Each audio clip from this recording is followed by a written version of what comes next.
háganle como quieran. ¿Cómo le van a hacer? Déjeme preguntárselo a Nicolás Vázquez Figueroa, el vocero de la Fuerza Amplia de Transportistas, quien está en la línea, como siempre, dispuesto a conversar. Nicolás, buenas tardes. Adelante, ¿qué fue lo que pasó? No aceptan, no los consultaron y les parece absurdo. Buenas tardes. Buenas tardes, Pepe. Buenas tardes a todos los auditores. Bueno, como tú lo mencionas bien, no nos consultaron. Quedamos de una mesa de trabajo abierta en donde pudiésemos hacer las propuestas, evaluar las situaciones, pero estas mesas como tal no se dieron. Fue una situación de imposición. Ellos dicen que con esto se actualiza de alguna manera la situación de inflación de 2017 a 2022.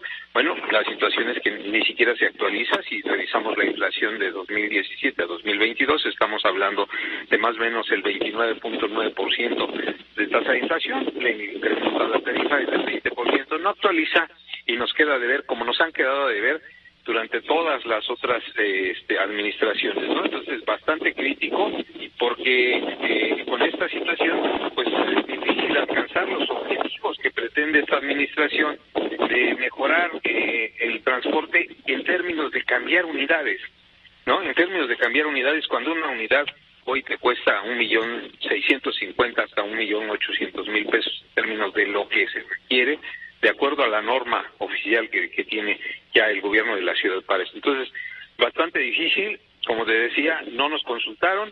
Eso de ser un gobierno abierto al diálogo y que la jefa de gobierno declaró esta situación, pues no se dio. Y obviamente dijo, pues un peso que se lo cargamos directamente al usuario, y el gobierno de la ciudad saca las manos, ¿no? Trae proyectos por más de 67.000 millones de pesos en movilidad, pero el transporte público no se merece más que ese peso que le va a dar el usuario, y obviamente saca las manos y dice lo demás, pues no lo merecen, a pesar de que somos quienes transportamos el 48% de los viajes persona día en la Ciudad de México.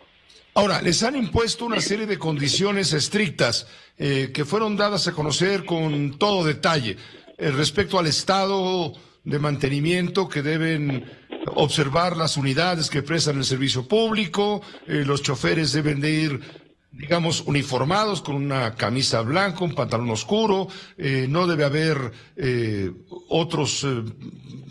además del chofer no debe haber nadie que lo esté acompañando, exacto, ninguna madrina pues pueda andar ahí metido. Les pusieron una serie de requerimientos. Supongo que ustedes están dispuestos a acatar las exigencias, sin embargo, no están dispuestos a aceptar este incremento que les anunciaron de un peso porque lo consideran insuficiente. ¿No me equivoco? No te equivocas, Pepe, lo consideramos insuficiente, estamos dispuestos a aceptar esto, y precisamente la primera mesa de trabajo y la única que yo como tal, fue una forma de construir el cómo sí se cumplen estas condiciones. ¿Por qué? Y debo aceptarlo, es un error de nosotros. Esto se ha prometido cada vez que se incrementa la tarifa y nadie lo ha cumplido. Entonces hoy decíamos, ¿cómo construimos el sí? El sí. Y era una cuestión de corresponsabilidad. Nosotros, llevando la información a los compañeros, tratando o buscando obligarlos a esta situación, pero también con el apoyo de la autoridad, ejerciendo eso que tienen, el imperio de la autoridad. ¿A partir de qué? A partir de las sanciones que existen en la ley y que tendrían que estarse imponiendo de alguna manera. La descomposición social es algo que se vive en todos los estratos sociales, no está excluido el transporte público. Entonces nosotros decimos sí. Y desde aquí combinamos a nuestros compañeros que lo que debemos de tener es una alianza. ¿Con quién? Con el usuario, al que le debemos precisamente lo que llevamos a nuestras casas a partir de nuestro trabajo. ¿Por qué? Porque el usuario es quien nos permite, a partir de su pago, llevar el sustento a nuestras familias.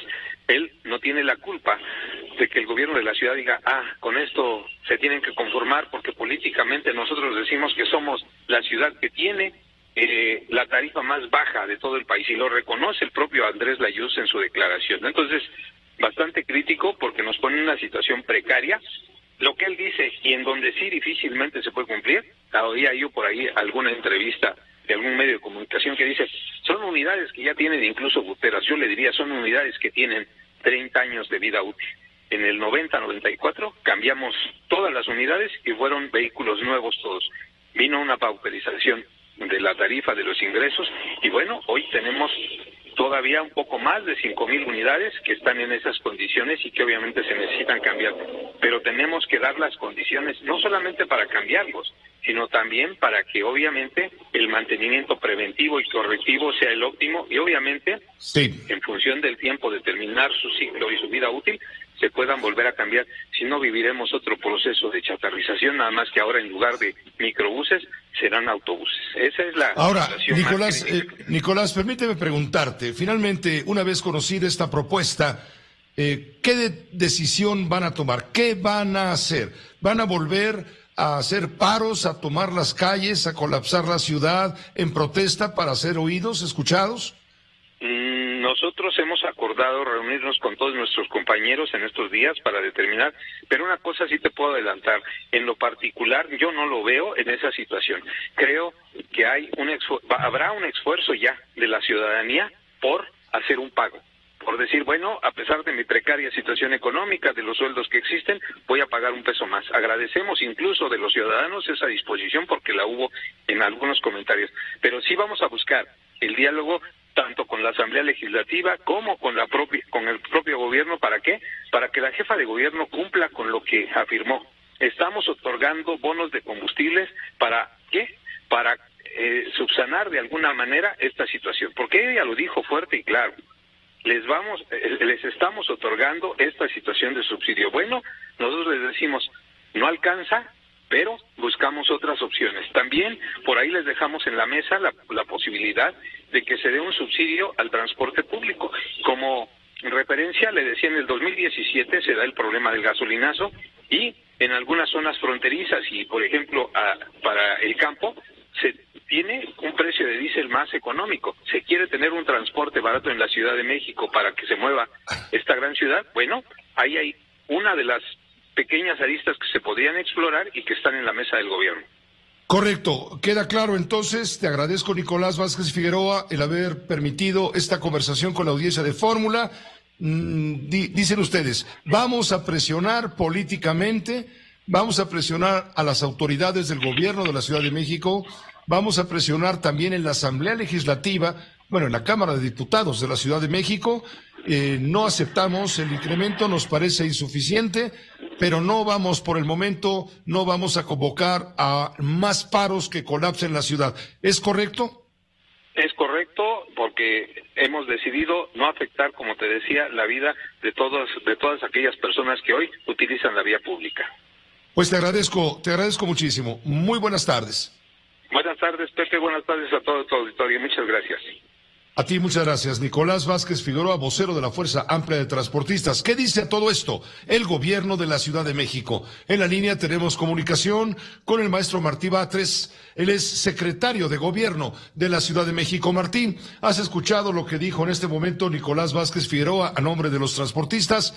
Escuchamos cuál es la respuesta que tiene el gobierno de la ciudad a esta inconformidad. Muy buenas tardes. ¿Cómo estás, mi estimado Pepe Cárdenas? Mira, nosotros hemos actuado de manera congruente con lo que dijimos hace unos días. Señalamos que no admitiríamos la propuesta de elevar de 3 a 5 pesos la tarifa. Eso sería un golpe a la economía familiar y no lo podíamos admitir. Y acudimos a la mesa de trabajo con los transportistas, con todos los transportistas, y les planteamos que esa propuesta no. Y por otro lado pusimos sobre la mesa el tema de la calidad del servicio, que ahí hay muchas cosas que hacer, porque fue muy visible que en las redes sociales la gente les dijera a los transportistas, si quieren una mejor tarifa, den un mejor servicio. Entonces colocamos sobre la mesa varios temas, como por ejemplo que los choferes deben ir uniformados, que no pueden llevar acompañantes, que los vidrios no pueden estar polarizados, que las placas deben corresponder al vehículo, que la cromática debe ser la oficial, que deben inscribirse al programa de renovación del vehículo, de chatarrización, para tener nuevos vehículos, si no vienen inmediatamente sí a través del programa por el cual se les ayuda y se les va a seguir ayudando con una cantidad que va de 300,000 a 450,000 pesos para poder hacer ese cambio. Que no pueden estar jugando carreritas para ganarse el pasaje, porque lo ponen en riesgo, que no pueden tener exceso de velocidad y que deben tener en orden las bases donde están guardadas las unidades. Son temas que son perfectamente posibles, todos son viables y los van a tener que cumplir, especialmente a partir del 15 de junio que comienza esta nueva etapa, este nuevo proceso. En otras palabras... Hace un momento, Martí, perdón que te interrumpa, hace un momento nos decía el vocero de los transportistas que ellos esperan pedirle entonces al gobierno de la ciudad que no les autoriza más allá de $1 en el precio de la tarifa, que lo subsidien, que subsidien al transporte público, por lo menos con bonos de gasolina. ¿Qué responde el gobierno de la ciudad? El bono de gasolina se ha entregado durante 3 años y ha sido una erogación de más de 1.300 millones de pesos. Son como 400 millones de pesos al año. Este año ya fueron más de 400 millones de pesos.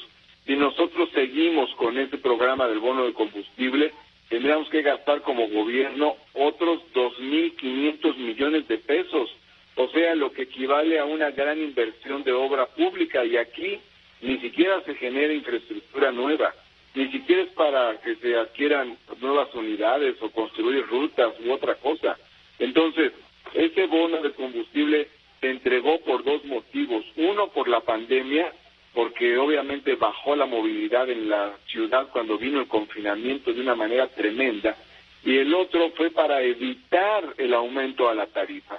Y ahora ya no estamos en el confinamiento, por un lado, ya están circulando todas las unidades perfectamente bien, y por otra parte, pues ya se hizo un ajuste a la tarifa, entonces no existe motivo para que siga existiendo el bono de combustible. Además, al tener ellos $1 más, pueden compensar los gastos de operación de acuerdo a los cálculos que ha hecho el personal técnico de la Secretaría de Movilidad. Y por otra parte también va a seguir existiendo el llamado bono de chatarrización, se les va a seguir apoyando con ese bono para sustituir las unidades.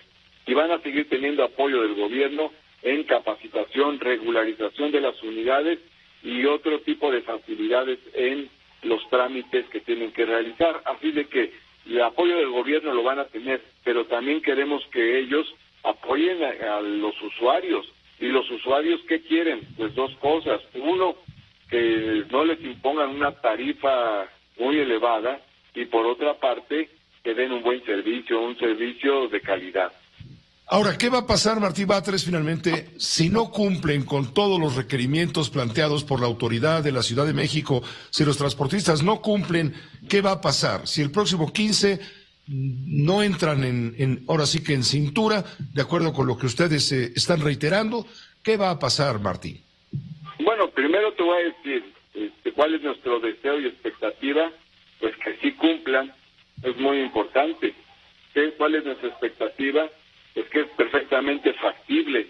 O sea, ni modo de que sea muy difícil el chofer le diga a su acompañante que ya no puede ir, que él tiene que hacer su trabajo y no puede llevar acompañante. Eso no le cuesta ni un centavo. Tampoco es tan complicado llevar uniforme. Tampoco es tan complicado quitarle los adhesivos polarizantes a los vidrios. Es decir, ahí tareas de ese tipo pues son realmente bastante sencillas. No excederse en la velocidad, pues también es sencillo. O sea, ellos tienen un conjunto de orientaciones, tareas, conductas que pueden seguir con cierta facilidad. Lo más correcto, pero es llevar la unidad. Al que no cumpla, sanción de diverso tipo. Desde una unidad se puede ir al corralón, un conductor puede perder la licencia, un concesionario puede perder la construcción, y una organización puede perder una ruta. Depende del tipo de la infracción. Ahora bien, pues vamos a concientizar para evitar que haya sanciones y vamos a cambiar las conductas. Yo he escuchado ahí algunas de las entrevistas que han dado varios de los dirigentes de transportistas, entre ellos Nicolás del FAT, y han reconocido que en efecto tienen cosas que cambiar. Lo acaba de decir aquí también. Te agradezco mucho, Martí, el haber tenido la respuesta del gobierno de la ciudad a la inconformidad manifiesta por los transportistas, a los que se les autoriza un incremento de $1, un ajuste, pues, en el precio del boleto de $1. Muchas gracias, Martí, muy buenas tardes. Gracias, Pepe Cárdenas. Solo te diría para terminar, proteger la economía familiar y mejorar la calidad del servicio. Esas son las prioridades del gobierno de la ciudad en este tema. Te mando un abrazo, muchas gracias. Igualmente para ti, gracias. El maestro Martí Batres Guadarrama, secretario de Gobierno de la Ciudad de México. Esta fue una producción de Grupo Fórmula. Encuentra más contenido como este en radioformula.mx.